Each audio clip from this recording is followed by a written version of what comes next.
بله مسله د هغه دی مو خپله لمونځ وکړلو موږ یې وکړلو د ورځې لمونځ اوس مو کړی دی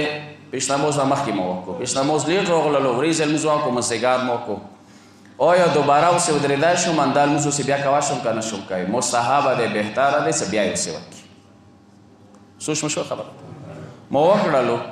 عامه سمه مو سر یوړل جامع لمونځ شروع شول بیا اوسې ودرېږي خپل ظهر لمونځ و خپل مازدیګر لمونځ دوباره اعاده یعنی دوباره یې اوسې کوی شي قضا نه ادا کوه چې کسه دا خبره ښه سول دی پیشنماز ورځې لمونځ کوي ته اوسې قضایي نیت کوه شي البته ثوابي لمونځو نیت چونکې مفیږي کې ثوابي لمونځ جامع سره نه کېږي بدعت دی حرام دی قضایي مثلا پیشنماز ورځې لمونځ کوي ته اوسې هغه سبیل والا قضایي وکړه کوی شي معنی یې نشته څه شو خبرې ته دا ښه سوال دی بل دا هغه دی زه راغلم جامع لمانځه ته اوس مو د پاته نشته چې د پیشنماز اول دویم رکعت کې دی که دریم و څلورم کې دی اول دویم یا دریم څلورم چونکې اول دویم نه خو پوهیږو که انسان کې څه دی الهم سوره او دویمه سوره دی دریم څلورم کې څه دی سبحان الله والحمدلله ولا اله الا الله والله اکبر زه اوس نه یم خبر چې دا اول دویم کې دی که دریم څلورم کې وي بیا به زه څه کوم الهم سوره یا یو کنه الویلم به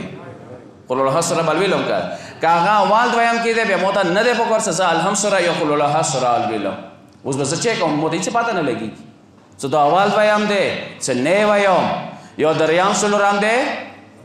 څه وایم دغه وخت کې به څه کوي دغه وخت کې بنابر احتیاط لازم چې بنابر احتیاط لازم ته پکار دی الهم سوره قل الله سوره وایي چه وایه که چیرې دریم څلورمو خو ته وظیفه ادا شوله ایتا چه ادا شوله که چیرې اول دویمو ایتا الموز سر خراب نشو الموز چه دی صحیح دی صلی الله علیه محمد علی محمد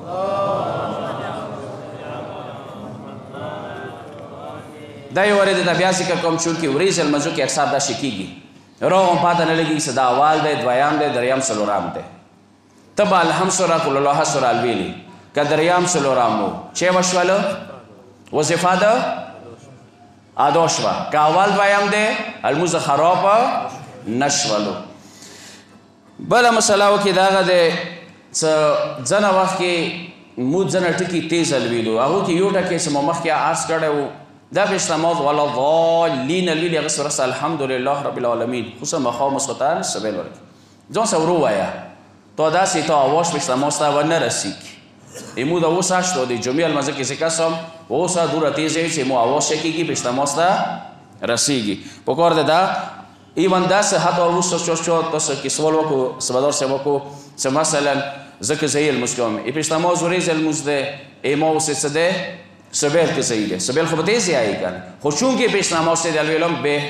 پکار دی چې زه اواز ما آهسته یې ورو وي چې هغه اواز پیشنماز ته ونه رسیږي صلی الله علیه محمد و علی محمد